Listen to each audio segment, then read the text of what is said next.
Nitumie nafasi kukukaribisha wewe unayetufuatilia kwa njia ya mtandao na mtu mwingine ambaye yuko hapa kanisani. Tunaendelea na semina yetu ikiwa ni siku ya 3 leo, tukiwa na somo linalosema namna ya kutumia mamlaka uliyopewa.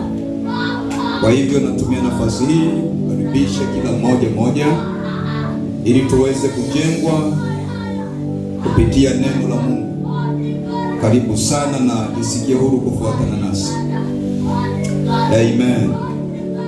Tunajifunza namna ya kutumia mamlaka uliyopewa. Amen. Asante. Naomba utulivu, tuendelee kujengwa zaidi.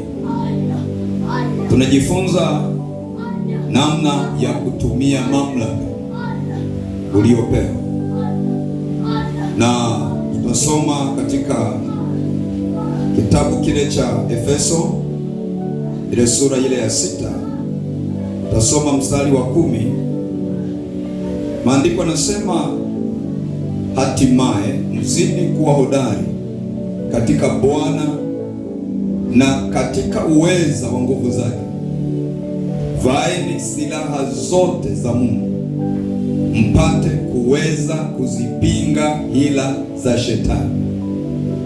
Kwa maana kushindana kwetu sisi si juu ya damu na nyama, bali ni juu ya falme na mamlaka, juu ya wakuu wa giza hili, juu ya majeshi ya pepo wabaya katika ulimwengu wa roho. Kwa somo hili ambalo tunajifunza kuhusu kutumia mamlaka, ninaomba ninapokukaribisha uliyeko hapa unayetusikiliza, na ninapokukaribisha wewe uliyeko mbali unayetufuatilia, nikijua kwamba si mara ya kwanza kujifunza mambo ya Mungu, lakini nikutahadharishe kwamba moja ya vitu vilivyowakwamisha wengi waitwao wa Kristo ni mazoea. Ile hali ya mtu kubaki anajisifia, ile hali ya yeye kuwa Mkristo kwa muda mrefu, ile hali ya yeye pengine kuzaliwa katika familia ambayo inamcha Mungu. Labda baba yako ni kiongozi wa kanisa, labda ni shemasi au ni mzee wa kanisa, au ni mchungaji, au labda na cheo fulani. Tafadhali watu wa milango, Bwana Yesu apewe sifa sana. Kwa hiyo maana yake ni kwamba mtu anaweza kujikuta ameathiriwa na hali hiyo, akajihesabia haki kwamba yuko vizuri kwa sababu anaonekana kama yeye ni original kwenye wokovu. Lakini wokovu ni kitu anachopaswa kila mmoja kuwa nacho binafsi. Hakuna anayemwokokea mwingine. Kila mtu anaokoka binafsi. Kuna vitu vingi ambavyo mtu anaweza kufanyiwa, lakini huwezi kuokokewa. Kuokoka, unaokoka wewe, huwezi kusaidiwa.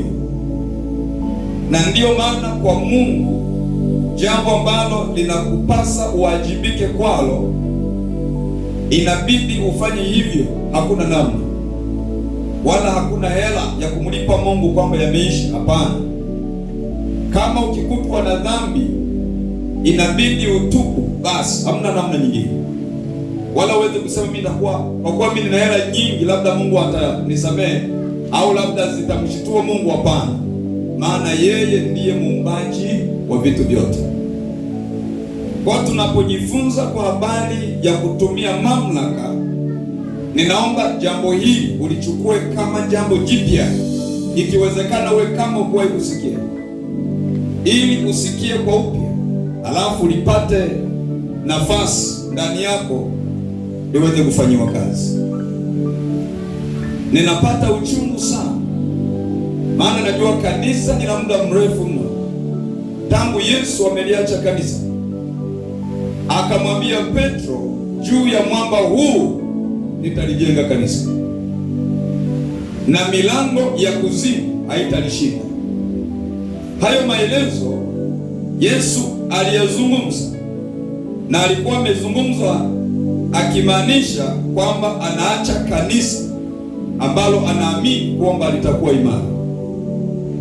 Lakini tunapowatazama hao wanaoitwa waumini, wamechoka kiasi ambacho tunajiuliza, lile andiko Yesu alisema, hivi Biblia huwa ni ya kweli au ni kitabu kama vitabu vingine? Biblia inaongea uongo au inaongea ukweli? Kutokana na hali ambayo watu wanayo, hali ni mbaya sana. Lakini ukweli ni kwamba Biblia ni kitabu cha kweli na ni neno la Mungu. Lakini neno la Mungu halifanyi kazi kwa mtu asiyelipa nafasi, wala Mungu hasimami na mtu asiyempa nafasi kwenye maisha yake. Ndiyo maana Biblia inasema, ninawapenda wale wanipendao. Lakini pia mahali pengine panasema, Mungu hufanya kazi pamoja na wale wampendao. Kwa kuna wakati tumepigwa mno, lakini Biblia inayosoma inazungumza kwamba mtu wa Mungu hawezi kupigwa ovyo ovyo, hawezi kuonewa ovyo ovyo. Kwa nini? Kwa sababu amemwamini Mungu asiye wa kawaida, na kwa sababu hiyo mtu huyo naye amekuwa si wa kawaida. Mungu anaanza kumtrain, kwa maana ya kumfundisha huyo mtu, ili katika kukua kwake kiroho aendelee kumfanana Mungu. Waswahili wanasema mtoto wa nyoka ni nyoka. Hapajawahi kuwa na kanyoka kadogo kwamba kana sumu ndogo kwa sababu ni katoto. Hapana, nyoka mdogo akiuma na nyoka mkubwa akiuma, wote wana sumu na zote zinaua. Na ndio unabii ambao Mungu aliutoa wakati ana wazo la kumuumba mwanadamu. Anasema tumfanye mtu kwa mfano wetu na kwa sura yetu. Ni lazima aumbwe mtu ambaye atafanana nasi, awepo mtu ambaye mfano wake ni kama sisi. Maana yake anakuwa kama Mungu na yeye, isipokuwa ni Mungu mdogo. Kwa nini? Kwa sababu Mungu anaandaa mpango wa kumpa mamlaka huyu mwanadamu. Akaambiwa mkatawale samaki wa baharini na vitu vyote vya ulimwengu. Hiyo inaonyesha sura ya mamlaka. Na ndiyo maana shetani alipogundua kwamba huyu mtu nikimwacha, akaijua mamlaka aliyopewa na kuanza kuitumia, maanake shetani hana kazi. Kwa hiyo ikawa ni vita, ili mradi tulegee sisi, yeye abaki na mamlaka. Ndiyo plani ya adui. Adamu alishindwa, ni kweli, lakini kwa sababu ya upendo Mungu alisema ni mtume nani ili huyu mtu aende arestore au arudishe mamlaka iliyopotea. Yesu akaja duniani, na sababu yake ya kuja ni kuhuisha ile mamlaka ambayo imeondoka ili rudi mahali pake. Yesu alikuwa duniani akiwa na ziara ya miaka yake 3. Na ndiyo maana tutafika mahali utaona Yesu wakati anaenda kuanza huduma, maandiko yanatuambia alienda kwenye maombi siku 40, tena akiwa amefunga. Nataka niongee jambo hapo kidogo. Akaenda kwenye maombi siku 40 akiwa amefunga. Sisi tunasumbuka mno kwenye maisha, si kwamba hatuombi, lakini tunavyoomba bado tumebeba hali ya mazoea, na maombi ambayo watu huamini kuwa ni maombi ya viwango vya juu sana, wanasema ni tatu kavu. Hiyo tatu kavu yenyewe unaimaliza huko hoi. Lakini maombi ya mtu mwenye sababu ya kuomba, anaweza kukupigia siku 4 na bado hana njaa. Anaweza kukupigia siku 5 bado hana njaa. Anaweza kupiga mpaka 7 bado hana njaa. Kwa nini? Mzigo ulio ndani ya moyo wake juu ya jambo analokabiliana nalo unatosha kuondoa njaa. Yesu akawa siku 40 kama ambao tunafanya sisi siku 3, yeye siku 40. Kwa nini? Amekuja duniani anajua mazingira ya kazi aliyokuja kuifanya, lakini anawajua wale wanafunzi atakaowaachia kazi. Anajua adui jinsi alivyo na vita yake ilivyo juu ya waamini. Kwa hiyo anaomba siku 40, anaomba maombi mazito mno, kwa sababu ana muda mdogo tu, muda mchache, miaka 3 pekee yake, ni muda mdogo. Anajua yuko kwa muda, baadaye akiondoka, kitakachowasaidia ambacho ndicho kinatusaidia mpaka leo ni yale maombi yake. Kuna wakati adui atatuovertake. Adui kuna wakati anakusahaulisha uwezo wa Mungu. Kuna wakati adui anakuzidi mpaka unaona kama hauna sababu ya kuishi. Lakini Yesu ameomba maombi katika zile siku 40. Mojawapo ni jambo la kuliombea kanisa. Ni kanisa ambalo kuna kipindi adui anaweza kaliweza, lakini kupitia yale maombi ya Yesu, Roho Mtakatifu lazima ajifunue, lazima awake kwa upya.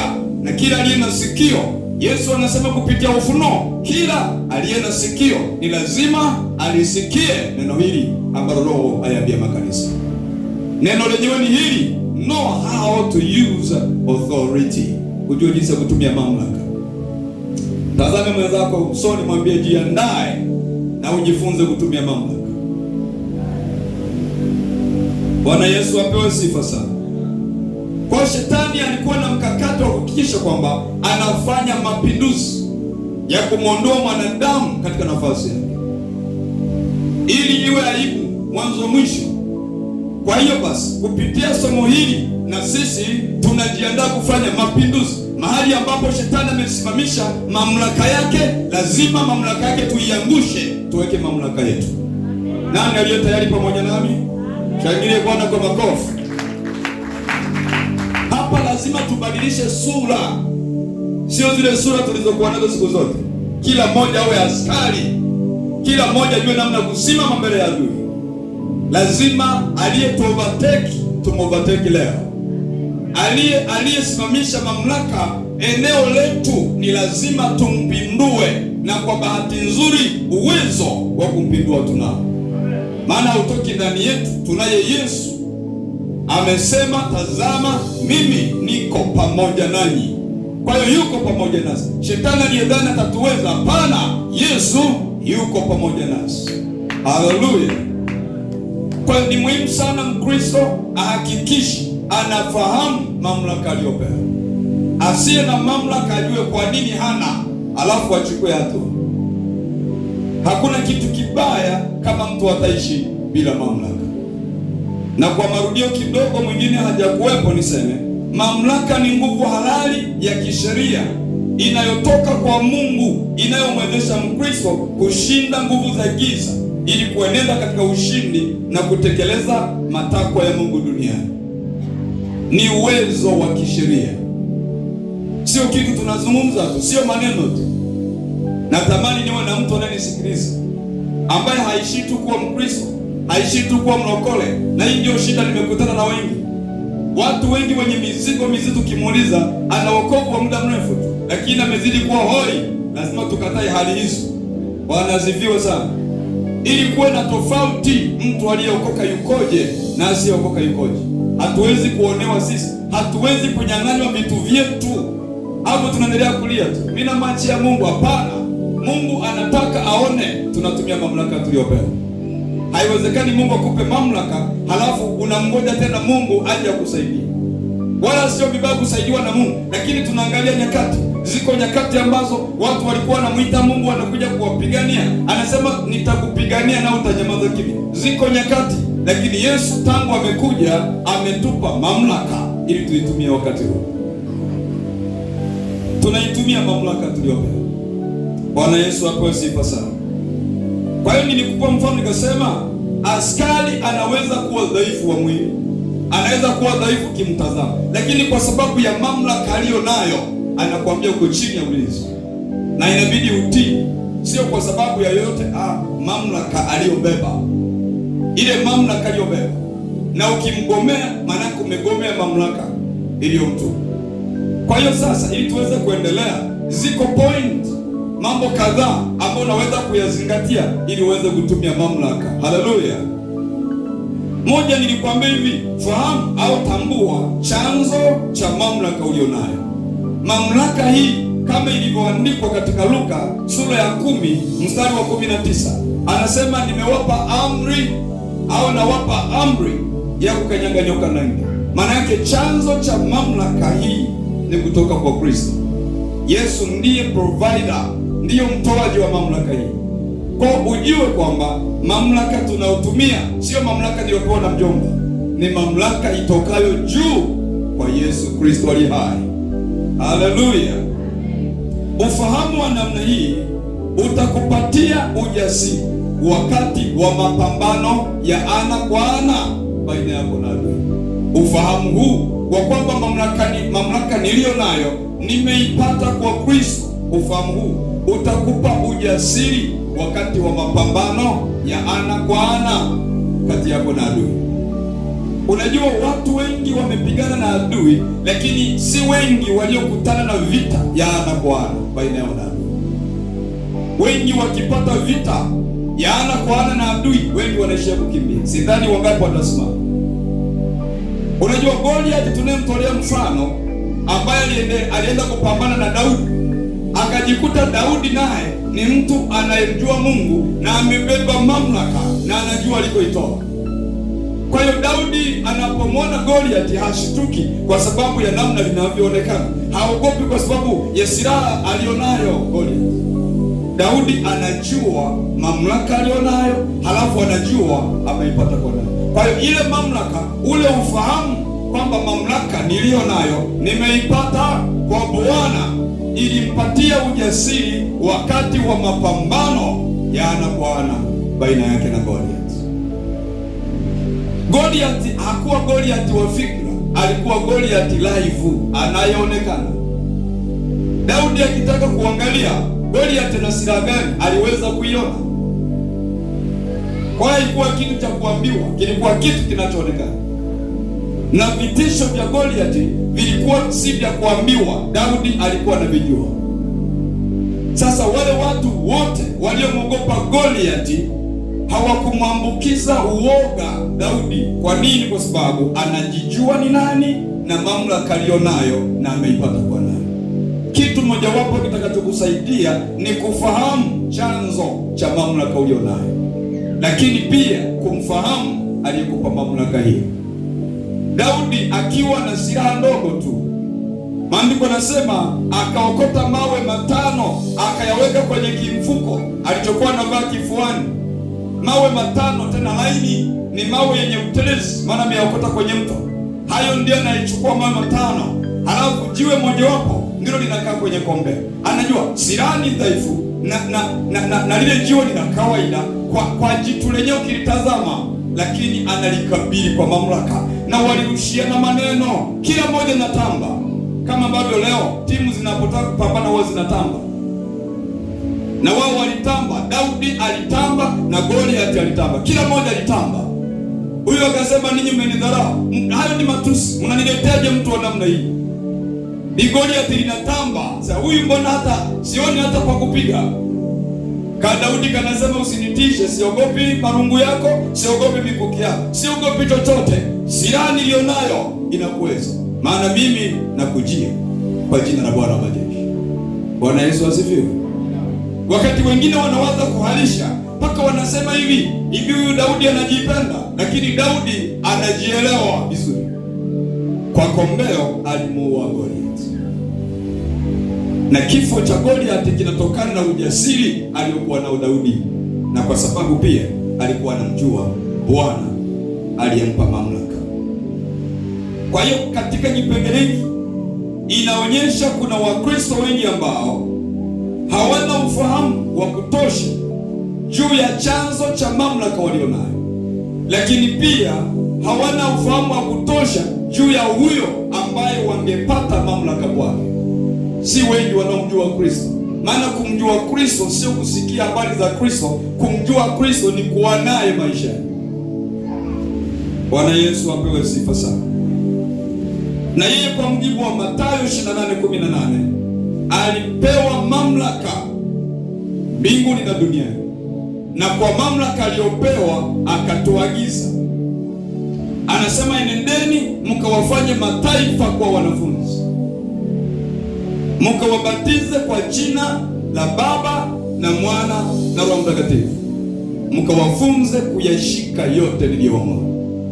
Miongoni mwa mambo niliyotumwa ni kufundishe na ni lazima uyashike, ni kumjua yeye ambaye kupitia tumepata wokovu, kumjua yeye ambaye jina lake ni tishio duniani. Na kama ungenielewa, hiki ninachokufundisha ndiyo jibu la ukombozi wetu. Ulimwengu ujapochanganyikiwa, hali ya hewa ijapochanganyikiwa au ijapobadilika, msaada wetu na kimbilio letu ni jina la Yesu. Kwa kutumia mamlaka hatutaweza kupona kabisa. Wakati mwingine tunaweza kuwaza, ninaye fulani atanipigania, ninaye fulani atanisaidia, ninaye fulani atanipa hela. Hayo mawazo futa. Daudi anatupa mfano kwamba katika mambo yote sitahangaika kutafuta mtu anisaidie, bali nitainua macho yangu nitazame milimani, nikingoja Bwana aliyezifanya mbingu na nchi. Huyu ndiye atakayenitetea, huyu ndiye nitapata msaada kwake.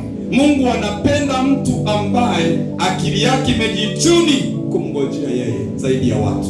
Maandiko yanasema amelaaniwa mtu amtegemeaye mwanadamu, amelaaniwa. Shike mkono jirani yako, mwambie jifunze kumtegemea Mungu. Haleluya, haleluya.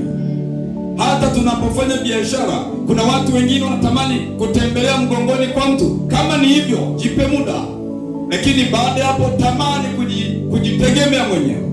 Uanze kulipa kodi kwenye frame, uone namna ilivyo, ili na kujengea nidhamu kwanza. Ukitaka kujilegeza legeza, unajua mwisho wa mwezi watakudai kodi. Kwa hiyo pia kuongezea juhudi. Shike mkono jirani yako, mwambie jifunze kujitegemea. Kwa hiyo zinakuja nyakati kama tulivyoambiwa. Nyakati zinakuja, ni nyakati za joto, ni nyakati za moto. Aliye na Bwana yu heri siku zote, lakini asiye na Bwana, rafiki, nakwambia kazi ni ngumu sana. Na nakwambia unyakuo pia unaweza ukatokea wakati wowote. Tuna kazi ya kujifunza kutumia mamlaka sasa hivi, ili shetani asituweze hata kidogo. Ili sasa unyakuo ikifika, mimi ninyakuliwe mapema, unyakuliwe mapema, maana mambo yatakayofuata baada ya hapo, hayupo mtu atakayevumilia, hayupo atakayevumilia. Kama ni waoga juu ya mambo madogo ya sasa, tutawezaje baada ya unyakuo? Kwa lazima tujitahidi, tujue kutumia mamlaka leo. Mtu akikujia nataka kukutongoza, usimwambie basi ngoja nifikirie takupa jibu baadaye. Mpe jibu moja, wewe sitaki ujinga wa namna hiyo, na usiniambie tena. Tushangilie Mungu kwa makofi. Haya mambo ya kwanza kulega sitaki. Ukicheka kicheko cha namna hiyo, mbingu zinaonyesha umeshakubali tayari na ni mzinzi tayari. Unazungumziwa habari za uzinzi kwenye message na wewe unajibu unasema bado natafakari kwanza. Inaonekana umekubali, ndio maana yake. Lakini mtu ambaye anayo mamlaka, zungumza kwa mamlaka. Nimeokoka, sifanyi ujinga wa namna hiyo. Sema amina kubwa. Mimi unajua niliogopa ningemkwaza. Kwa hiyo uliogopa kumkwaza mtu ili umkwaze Mungu. Shike mkono jirani yako, mwambie jifunze kutumia mamlaka. Bila kutumia mamlaka tutazidiwa mno, tutaonewa mno, tutateswa mno. Lakini kwa somo hili tunatangaza kikomo cha mateso. Hata yakija tunashinda, na zaidi ya kushinda kwake Bwana tupendaye. Paulo anasema na yaweza mambo yote katika yeye anitie nguvu. Maana yake yeye mwenyewe ni mfano, kama anavyotuambia, hatimaye uzidi kuwa hodari katika Bwana na katika uwezo wa nguvu zake. Neno kuzidi kuwa hodari maana yake ni kuzidi kuimarika. Wengi ukiwapima, badala ya kuzidi kuimarika, wanazidi kuporomoka, wanazidi kuwa dhaifu badala ya kuzidi kuwa na nguvu. Muulize jirani yako, kati ya mwaka jana na mwaka huu ni mwaka upi una nguvu? Mwaka jana ulikuwa na nguvu au mwaka huu ndio una nguvu nyingi? Wakati ule ulipokuwa na maombi na sasa ni wakati gani maombi ni mengi? Wakati ule au sasa? Kwa nakuta tunaenda kinyume, badala ya kuongezeka kama maandiko yanavyosema, tunaendelea kupungua. Alafu nabaki na maombi ya kujidanganya. Yaani mimi namwamini Mungu, wachao yani hawajaamua wewe. Ukikuamulia ulali. Hawajaamua. Wakiamua kubeba mzima mzima kupeleka hata kaburini, ikiwezekana kuacha na huko wanaweza. Hawajaamua tu. Wewe una ugumu gani kwa kushindikana namna hii? Una ugumu gani? Unawezekana sana. Kwa hiyo ni lazima tujiweke sawa, watu wa Mungu. Hata kama umekuja umeshiba, unaona amani ipo, lakini taarifa nilionayo mbele, kuna jambo gumu ambalo hatoboi mtu bila kujua mamlaka alionayo na kuitumia vizuri. Kwa hiyo ni lazima mtu afahamu chanzo cha mamlaka alionayo, lakini pia kwamba ufahamu huu utamwezesha kuwa jasiri wakati wa mapambano ya ana kwa ana kati yake na adui. Wakati mwingine umepambana vita kwa sababu uliambiwa, lakini kuna saa inakuja utapambana na vita live. Linatokea jitu kama ni binti linakuang'ang'ania kabisa, linataka kuzini na wewe. Ukilipisha kidogo huku lipo, ukija huku tena linatokea, ukija ndio tukuone sasa. Labda uliambia napigia simu polisi. Kuna saa polisi hata zaidi. Polisi unampigia simu na kumwambia kwani una miaka mingapi? Sasa miaka 30 za pumbavu. Kwani wewe ni mtoto? Sasa hivi amekushauri uendelee au amekutetea? Kwa lazima ujue mwenyewe kama mtu uliyeokoka. Ujitetee. Na ikiwezekana mamlaka ikiwa kubwa, unaweza ukaliamuru. Ndio wakati mwingine msiogope. Jitu linaweza kufanya vitu visivyoeleweka. Ikiwezekana amuru upofu. Mwambie kwa jina la Yesu na kupiga upofu kuanzia leo. Na hakuna kupona milele. Unashaka kufuma na kufumbua jamaa halioni tena. Usilihurumie kipishi wala usiliangalie. Yes, tunazo nguvu sisi. Mungu anatamani aanze kufanya kazi na sisi, lakini nani yuko tayari? Nani yuko tayari? Watu wanataka kuwa na maeneo mawili. Yaani wanataka kuishi yale maisha wanasema mguu pande. Hataki kukaa mguu sawa eneo moja. Lakini Mungu akipata mtu anamtumia. Si nilikwambia binti moja nisikia habari zake. Ametoka kwenye kwaya, vijana 5 wamemsubiri. Wanasema tunakubaka leo. Sasa either unakubali kwa hiari au tunakuforce. Akawaambia kwenye hilo msipate shida. Sasa sikiliza. Nachora mstari hapa chap. Alafu sasa atakayevuka mstari huu na afa. Haya niko hapa. Wa kwanza anza. Jogoo wote 5 walikuwa wanaika pale mlimani wote kimya. Haya pita moja. Wanasema wewe nani anza wasa? Wewe unatanguliza wengine. Tangulia na wewe. Wakabishana pale wote mpaka wakafanyaje? Wakamwacha kaenda zake. Sasa hizo ni mamlaka. Sasa tusisimuliane kama vitu vya zamani, vinawezekana hata sasa. Nilikuwa nasoma kitabu kimoja sijui mwaka jana. Kuna mtu mmoja akachukuliwa akatekwa kwenye gari, wakamkimbiza yule mtu mpaka polini. Wakati amefikisha polini nataka kumbaka na bastola kabisa, tunakuua. Alafu wale watu walikuwa ni majayati kweli kweli. Yule dada alikuwa wa kawaida. Akawaambia sikiliza, nimeokoka. Na nawaambia kwa jina na Yesu Kristo nile naye, hamnifanyi chochote. Wakamwambia wewe unatutania? Kaambia hakuna mnifanyi chochote, nawaambia. Wakaendelea kumtisha, kaambia siogopi hiyo silaha wala nini. Kwa nini? Aliye ndani yangu ni mkuu kuliko aliye ndani yenu. Hamniwezi. Akawa mbabe kule polini. Majitu mawili. Baadaye nilishukia mmoja likaganda kama nani, limeganda tu. Haliwezi kugeuza macho, limeganda tu. Huyu mwingine kawe, imekuwaje? Linatoa macho tu. Kumwangalia jamaa ameparalyze moja kwa moja. Alipoangalia akaanza kutetemeka na yeye. Sasa akaanza kuomba msamaha. Akapiga magoti kabisa mbele ya kale kabiti, Bwana unanisamehe. Kakatulia tu. Sasa nihakikishie hayo mawazo. Sasa tunaacha, sio kuacha na kuokoka, mnaokoka sahihi. Sasa tuko tayari. Pigwa sala topa pale, kamaliza, akamwekea na mkono yule jamaa, akaokoka naye. Wote wawili wakaokoka. Wakamrudisha kwenye gari, wakamrudisha mpaka mjini, halafu akawapeleka mpaka kwenye kanisa kwa kabidhi kwa mchungaji. Kuanzia leo wakaokoka wale watu, wakawa Wakristo wazuri na baadaye kuwa watumishi. Sasa unaona wale watu wameokokaje baada ya kukutana na kajamaa kabambe kako vizuri. Wangekutana na yule mtu wa Vingunguti, yaani mimi nimewaambia mimi sitaki. Wanaokoka sasa. Mamlaka. Hello. Kwa hiyo lazima ufahamu chanzo cha mamlaka, na hii ndio inakujengea ujasiri. Hatutaogopa kabisa kwa sababu tunajua mamlaka tumetoa Bwana. Ndiyo maana wakati mwingine ikibidi hata kifo ni bora ufe, lakini umesimama katika eneo lako. Hebu nipate kujua nani yuko tayari hata kufa, nani yuko tayari. Na ukinidanganya na kujua, mimi nikikuangalia usoni najua kabisa wewe muongo. Bwana asifiwe. Yes. Lazima patikane mtu anasema, mchungaji, mimi nimeamua kwa lolote niko tayari hata kufa kwa ajili ya Kristo.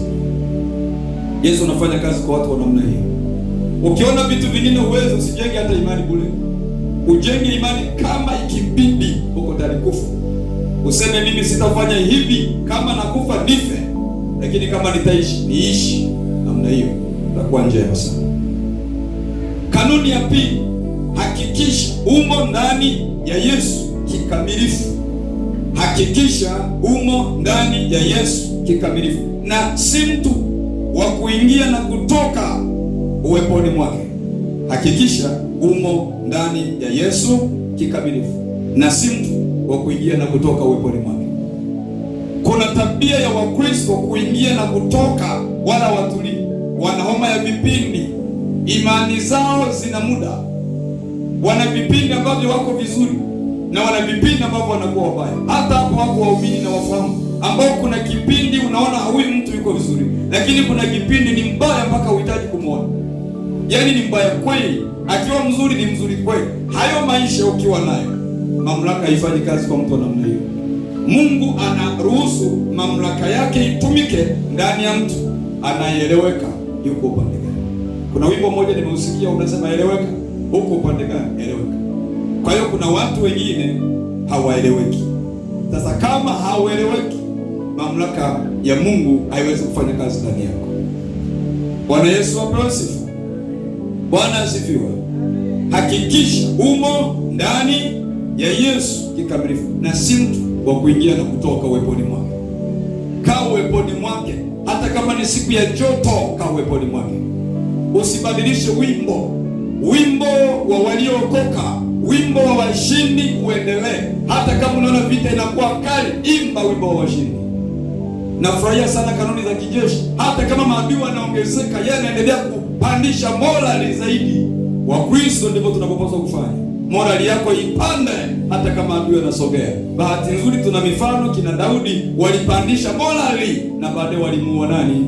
Goliathi. Goliathi wako anaweza kufa ikiwa kama morali yako itapanda na ukawa uko ndani ya Kristo kikamilifu.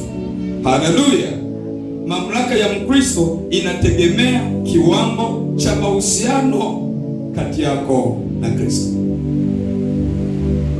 Mungu anafanya kazi pamoja na watu wake, watu wanaomwamini, watu wanaompenda, ndiyo anaofanya nao kazi. Kwa hiyo kama uko vizuri, uko ndani ya uwepo wake, utatumia mamlaka na itafanya kazi. Haleluya. Nakumbuka tangu nimeanza kwa mjibu wa somo hili, kwa sababu ninapozungumza mamlaka tayari watu wanaanza kusense ili somo linataka kuelekewa, na watu wengi wanataka kujua, ikiwezekana waliingiza kwenye maisha ili waanze kulitumia moja kwa moja kwenye maisha. Na mimi nikakwambia hivyo, halina shida, lakini ujue kuna mikondo minne ya nini kwenye maisha. Kila mtu aliyeokoka kuna mikondo mingapi? Minne, lakini mpaka mitano inafika. Namba moja nilisema, kuna wakati mtu anakabiliana na jaribu. Jaribu ni kipimo kinachotoka kwa Mungu kinachobainisha uthabiti wa imani na upendo alionao. Kwa hiyo hiki ndicho kinachoitwa jaribu.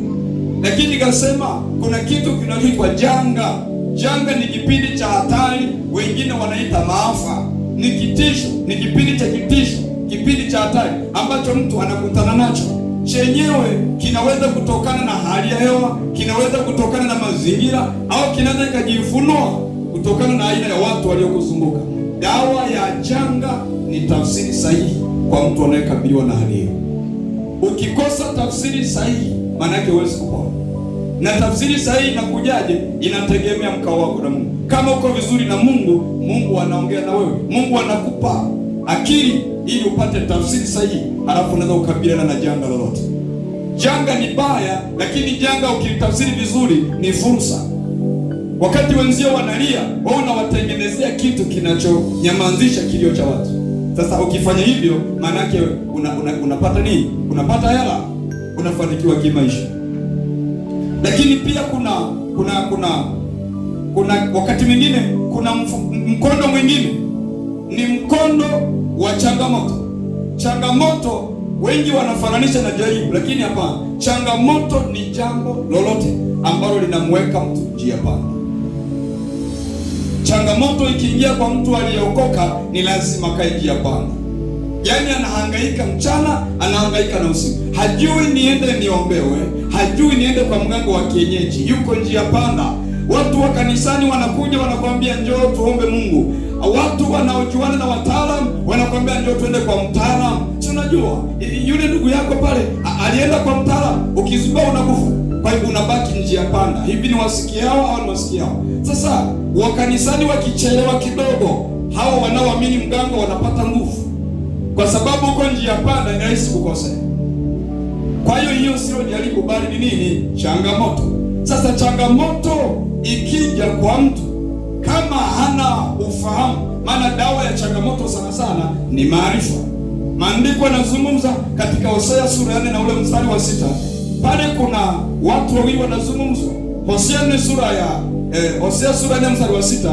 Pale lile andiko linaongea na muumini, linaongea na mchungaji pia. Anasema hivi, watu wangu wanaangamizwa kwa sababu ya kukosa maarifa. Kwa hiyo kama mchungaji atakosa maarifa, watu wataangamizwa. Hata kama wanampenda sana, lakini kwa kuwa wako chini ya mchungaji asiye na maarifa, watu wataangamizwa. Lakini namba mbili, ikiwa watu wako chini ya mchungaji aliye na maarifa, ila wao wameyakataa maarifa, bado wataangamia. Kwa hiyo kuna vitu viwili vya namna hiyo, kwamba watu wanaangamizwa kwa kukosa maarifa. Unapoingia kwenye changamoto, unatakiwa uwe na maarifa. Kama huna maarifa, maana yake utoki. Mtu anakuambia habari za mtaalamu wake, lakini na wewe unamwambia uzoefu wako katika Bwana, namna Bwana alivyo na nguvu kuliko mtaalamu. Hata kama mtaalamu wanazungumza, watu wanamshuhuda, alimsaidia fulani, mambo yako vizuri, alimsaidia fulani, mambo yako vizuri. Wewe ukipiga hesabu, huu mwaka wa 8 uko kwenye hii hali ya changamoto, mambo hayaendi vizuri, lakini kwa sababu una maarifa, umejua ya kwamba Bwana hachelewi wala hawahi, ili mradi tu umo ndani yake kikamilifu. Bwana Yesu asifiwe.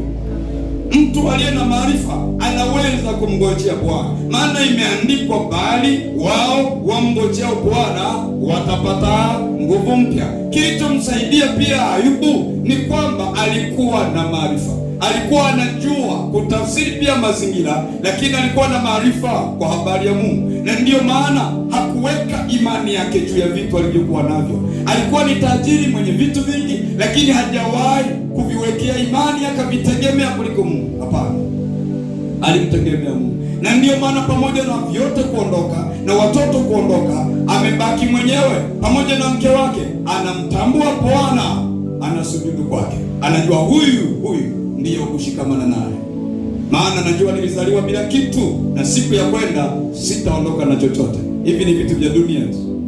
Najua Bwana anaweza kufanya chochote, Bwana atabaki kwa Mungu. Huyu mtu mwenye maarifa, kumtisha ni kama unajisumbua. Mwenye maarifa hababaiki, na ndiyo maana watu wengi wameshindwa kujenga imani, kwa sababu chakula cha imani ni maarifa ulionayo.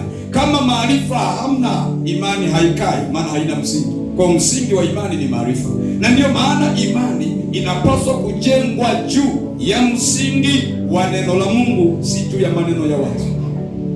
Kwa hiyo mtu yoyote anayejaribu kujenga imani kama hana maarifa, imani haikai. Na ndiyo maana Wakristo wengi hawana maarifa, hawana imani kwa sababu hawana maarifa. Na ndiyo maana hawaangamii, si kwa sababu hawana imani, bali pia kwa sababu hawana maarifa. Imani wanayo, wanajaribu sana kujenga imani, lakini hawana maarifa. Sasa kwa sababu imani yao haiko kwenye msingi wa maarifa, huyu mtu lazima anguke kama mlevi. Binti anajaribu kujisimamia, mimi bwana siwezi kuacha wokovu, siwezi kuolewa na mtu yote ambaye hajaokoka, lakini kwa sababu hana maarifa, yatamwandama mambo. Watu wataanza kumwandama, watamwambia wewe binti, wewe hivyo, wewe ni mzima hivyo, wewe binti una akili. Mwingine aliambiwaje, wewe utakufa bila kuzaa, si bora uzae hata mtoto asiye na baba, lakini uzae. Mwingine akamwambia, wewe nimechoka kukaa na wewe, bora uondoke hapa. Yaani mimi mama yako ni maziwa makubwa, wewe mwenyewe maziwa makubwa, tunakaa wanawake wawili wa kazi gani? Utafute pa kwenda. Umekosa hata mtu wa kukuomba, anaambiwa na mama yake. Hayo yote ni watu wanakuandama, lakini uliye na maarifa, hayo hayana kazi wala hayana nguvu. Bwana Yesu asifiwe. Mtu mmoja akasema kelele za chura hazimzui tembo kunywa maji. Kwa hiyo ukiwa na maarifa, kelele za watu, maneno ya watu yanabaki kama kelele za vyura. Wewe endelea kusonga mbele. Mshike mkono jirani yako, mwambie endelea kusonga mbele. Watu wanajenga imani kwa sababu ya msisimko, lakini si juu ya msingi wa maarifa. Na ndio maana mtu mwingine ameamua toe Mkristo mpaka ameshona gauni la kanisa, sare ya kanisa, lakini mkitaka mgombane muulize ana maandiko mangapi kwenye moyo wake. Muulize ana vitabu basi vingapi. Tuache maandiko magumu. Okay, tumwambie tutajie vitabu 5. Juzi mlinishangaza nikamuuliza mtu mmoja, taja vitabu 5. Akataja Mwanzo, akaenda Wafalme, nikasema hapa sasa kuna kazi. Kwa ni lazima tuwe na maarifa. Mshike mkono jirani, mwambie kama maarifa hayapo, imani haitakaa. Kwa sababu imani ni juu ya msingi wa ufahamu, ni juu ya msingi wa uelewa. Nje hapo imani haikai. Bwana Yesu apewe sifa. Haleluya. Kwa nikawaambia kuna mikondo mingapi? 4. Moja ni jaribu, kuna janga, kuna changamoto. Amen. Yes. Sasa hivi vitu pita hapo uelewe. Na baadaye nikakwambia kuna nini? Kuna adhabu. Sasa Mkristo uliyeko hapa kanisani na wewe unayetufuatilia kwenye mtandao, hakikisha unapata tafsiri sahihi ya aina mapito unayopitia. Hakuna kitu kibaya cha mtu kujifariji akidhani anapita kwenye jaribu, kumbe anapita kwenye adhabu. Mbaya sana. Na Wakristo mapito magumu yote tunakutana nayo, mara zote tukimwambia mtu atuombee, tunamwambia napita kwenye jaribu. Wanachojua ni jaribu, hawajui kitu kingine. Lakini nikijaribu kuangalia, naona adhabu ni nyingi mno kuliko majaribu. Kwa sababu ikiwa ni jaribu, ni lazima linakuandaa kwa mtu fulani. Kama ni jaribu, kuna kitu kinapimwa. Halo, kuna kitu kinapimwa. Na vinginevyo kama jaribu linadumu, manake kuna namna unaandaliwa. Sasa kama unaandaliwa, Mungu wetu ni mzuri sana, ni mwalimu mzuri sana. Hajaribu mtu bila kumtaarifu nini kiko mbele yake. Lazima kutaarifu. Ndiyo maana Mungu anamwambia Adam pamoja na Eva, anawaambia matunda ya miti yote maweza kula, lakini matunda ya mti huu msile, siku mtakayokula mtakufa hakika. Sasa lile tunda lingine lisilopaswa kuliwa liko bustani, na watu wengine wanauliza kama Mungu alijua kwa tunda hili Adamu ataharibikiwa, kwa nini Mungu asilikate? Mungu analiacha kwa sababu huo ndio mtihani. Adamu anakuwa anapita hapo, matunda yote yanapendeza, lakini hili linapendeza zaidi. Na unajua kitu ambacho watu wanakatazwa ndicho wanachotaka kukifuatilia zaidi. Kwa hiyo inawezekana hata harufu ya lile tunda ilikuwa ni nzuri kuliko zingine. Kwa kila kipita hivi anaangalia. Alibahatika kushinda, lakini mke wake akajiwa na nyoka. Nyoka akaruhusu mazungumzo. Nyoka anaongea na Eva anaongea, wakaruhusu mazungumzo. Kwenye mazungumzo ndiyo shida ilipoingilia. Nataka nikwambie binti unanifuatilia kwenye mtandao na binti uliokuwa hapa kanisani, ukitaka kujiepusha na kibaka au wahuni, kataa mazungumzo. Na wao wanaamini kwenye mazungumzo, wanasema nikipewa dakika moja sifanyi kosa. Wao wanajua kusummarize na kuwasilisha agenda yenye nguvu ambayo huwezi kuchomoka. Kataa mazungumzo, kataa mazungumzo. Waambie nimeokoka, mimi nampenda Yesu, ni binti wa Yesu. Bwana asifiwe, shangilia kwa makofi mengi. Eva karuhusu mazungumzo, hapo shida ndio ilipoanzia. Wakazungumza. Baada ya kuruhusu mazungumzo, ikapelekea mpaka kuonja utamu wa lile tunda ukoje. Na ikawa ndiyo sababu ya kumfikia Adamu aliyekuwa na msimamo kwa siku zote. Amevumilia, lakini kitendo cha kufahamu na mke wangu amekula na namuona bado anaishi, na andiko lilisema atakayekula atakufa, mbona huyu bado anaishi? Kwa hiyo akaona kama vile ni uongo hivi, na yeye akaonja. Kwa hiyo maana yake ni kwamba Mungu aliacha lile tunda na liliweka pale makusudi kama sehemu ya kipimo cha upendo wake kwa Mungu. Maana yake ukila tunda inaonekana unipendi, ukila tunda inaonekana unitii, ukila tunda inaonekana wewe ni jeuri. kwa sababu ni lazima uelewe. Najua tunda ni zuri na mimi nakuwazia mema, natamani ule vizuri. Kwa nini nikukataze? Kuna sababu. Sasa watu wengine wakajadiliana, mchungaji, mimi nimepata ka kijana kwa kweli hakana dini, lakini kakaangalia tu kazuri. Wewe umeanza ukachunguza, kataonekana kazuri tu, kwa sababu Eva na Adam walianza kuchunguza lile tunda. Wanasema walipolichunguza wakasema, kwanza wakaona linafaa kama chakula, halafu linatamanika kwa macho. Ukitaka uwe salama, usiwape watu moyo wako, halafu usiruhusu mazungumzo wala usifuatilie. Ukifuatilia umeenda. Hata uzinzi ukifuatilia umeenda, maana mnapeana na mbinu, utafanya siri, nani atajua? Umeona, hakuna siri ya wawili, siri ya mtu mmoja tu. Ikishakuwa wawili tu ndio hiyo imeenda tayari, subiria tu matokeo. Kwa hiyo ukitaka kupona, sikia Mungu ameagiza nini, fanya kama ulivyoagizwa basi. Kwa nini leo watu wengi zaka watoi? Wamefuatilia, wengine mpaka kwenye mitandao, mambo ya Agano la Kale sijui na nini. Kumbe kule kuna watu walishafeli kiroho kwenye mitandao pia. Wapo walishafeli kiroho. Pana watu ambao ni sugu kwenye dhambi, ambao mchungaji alipojitahidi kumshughulikia kimaadili ili amsaidie, liliamua kutoka kwenda kufungua kanisa. Siku hizi ukiamua tukawa askofu mkuu, hata kama hujaenda hata Bible school, unaweza kuwa askofu mkuu tu. Unatangaza asubuhi saa 4, jamani leo mimi nasali pale juu, nimeshakuwa askofu mkuu. Watu wanakuja hawana shida. Yes. Maana watu wanaamini unatenda dhambi, unajitubisha mwenyewe yanaishi. Ni hivi niwaambie watu wa Mungu, ninawapenda mno, ninawapenda mno. Ni lazima niwaambie ukweli. Ukitenda dhambi hakikisha unamwona kuhani wako, tubu dhambi yako, akuongoze kutubu. Usijitubishe mwenyewe. Wengi wameathirika na hiyo hali. Unajitubisha, alafu unajiwekea na imani, mimi najua Mungu amesikia na Mungu amenisamehe, wasinibabaishi. Huyu mtu akienda pepo ataendelea kumtumia. Tunakushangaa hata injili nayo endelee na kwa injili iliyoharibika. Kwa nini? Huna msingi mzuri. Uliyakataa maarifa. Ndio maana tunarudi Hosea 4, anasema kwa sababu wewe kuhani umeyakataa maarifa, nitawakataa watoto wako. Nitawakataa watoto wako. Ndio maana sio kila kanisa linakusali. Pima uone kama lina mwelekeo mzuri. Niliwaambia hivi, ukiona kanisa halikemei dhambi, ikiwezekana mwaka watu wanazini, alafu akatuwaombee tu, unajua ni changamoto. Ukisikia mchungaji anaongea hivyo, usisubiri kuambia mwisho wa ibada kwenda nyumbani. Nyenyuka hapo na Biblia yako, chomoka, usisubiri kwa hapo. Tuseme amina. Amen. Tunatakiwa tuwe serious. Hatuna muda kupoteza sasa hizi. Wazinzi inajulikana wazi, jehanamu ni kwao. Yoyote anataka kwenda mbinguni lazima aache dhambi. Matokeo yake watu wanapita kwenye adhabu, halafu wao wanatafsiri kwamba ni changamoto, ama wanatafsiri kwamba ni jaribu, kitu ambacho sio. Usipopata tafsiri utakosea kuomba. Ni lazima upate tafsiri sahihi ikusaidie kuomba. Kwa hiyo ni muhimu sana. Wakristo wengi wanapitia kwenye mateso mno, halafu hawajui nini kinachoendelea. Lakini kitu kingine ambacho sikusema cha 5 ni vita. Ni vita. Yes, kuna vita. Watu wengine wanakutana na vita, ni vita. Lakini vita haiji bila sababu.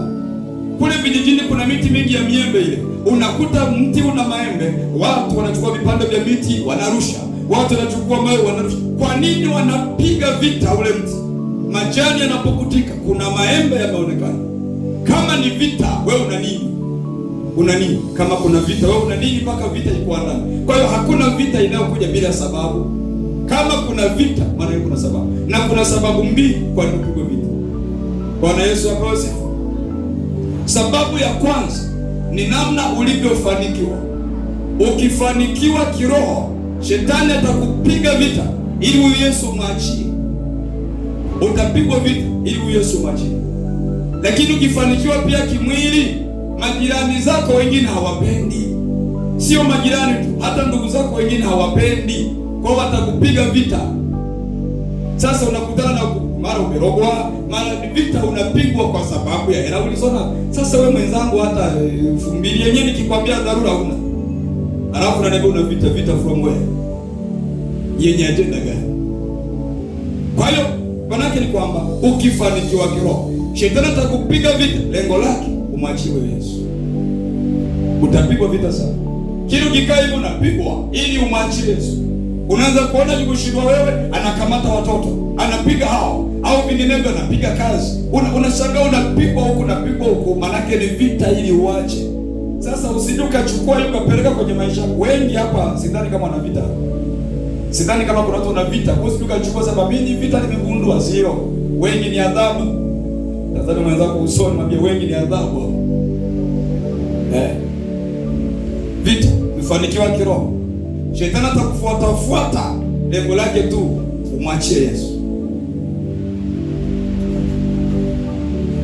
Lakini ukiwa na hiyo mamlaka ninayozungumza, unakuwa vizuri, umefanikiwa kiroho, halafu una nguvu, vita itapigwa, lakini utaishinda.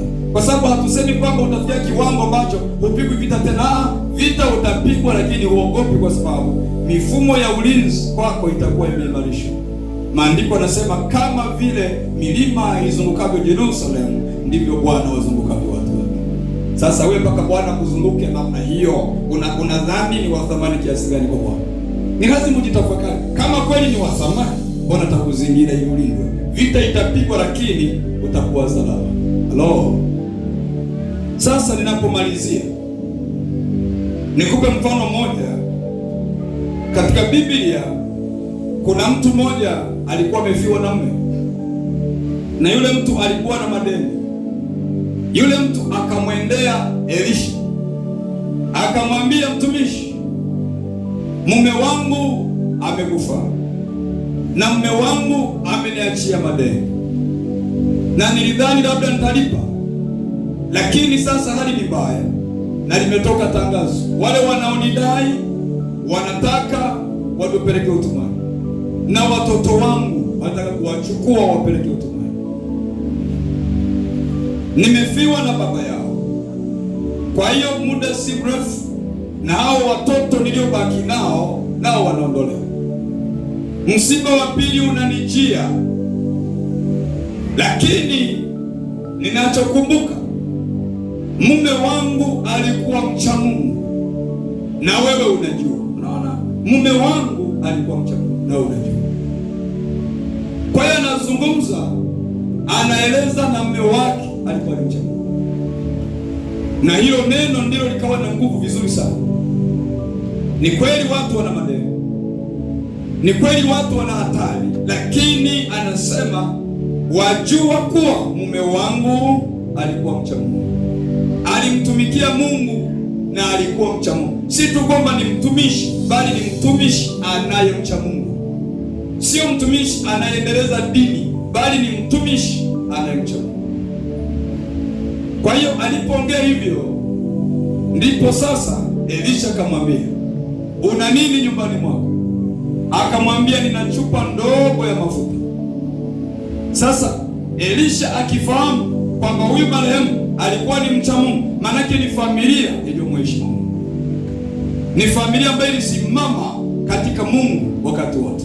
Lakini una changamoto hiyo. Elisha akamwambia, nenda ukatake vyombo kwa majirani. Akaenda akataka vyombo kwa majirani, akamwambia, utake vingi wala sio kidogo, vingi vyote. Alafu chukua ile chupa ndogo ya mafuta, anza kumimina yale mafuta kwenye vyombo. Kukiwa na masufuria makubwa, beba. Kukiwa na mapipa, beba. Kukiwa na vibuyu, we beba. Bakuli, vikombe, beba. Mimina mafuta vyombo vijana. Ilikuwa ni neno gumu sana. Chupa ndogo kuieneza kwenye pipa, unaweza kubishana na nabii. Lakini kwa sababu ya utii, alibeba hilo. Akaenda kataka vyombo kwa majirani. Baadaye akaanza lile zoezi akiwa na imani. Imani sio iliyozaliwa siku ile tu, imejengwa juu ya maarifa ya siku nyingi, lakini pia juu ya ushuhuda. Maana yake huyu mtu anaonekana ni mtu wa Mungu kweli kweli, kama tulivyosema kwamba hakikisha umo ndani ya nani? Ndani ya Kristo kikamilifu. Usio mtu ambaye kama kinyonga. Akaanza kumimina mafuta yale. Anashangaa chombo kimejaa, anamimina na kwenye chombo kingine kikajaa, akamimina vyombo vyote vikajaa, lakini mafuta bado yanatoka. Vyombo vyote, kile chombo cha mwisho kimejaa mafuta, ndipo yaliyopokomea. Kwa hiyo mafuta si kama libaki ndani ya chupa, ila yalikoma mpaka chombo cha mwisho kilipokuwa kimejaa. Kumbe Mungu akiagiza jambo, wewe kazi yako ni kutii. Hata kama unaona shaka, wewe kazi yako ni kutii. Maana yake Mungu akikuagiza jambo anajua itakavyokuwa. Vinginevyo ingekuwa na hofu. Hivi huyu mtumishi ana akili kweli? Eti chupa ndogo namna hii, mimi nianze kuazima mapipa, nianze kuazima masufuria yale ya kukodi yote nibebe. Hivi zinamtosha? Kumbe akili ya kawaida na imani haviendani.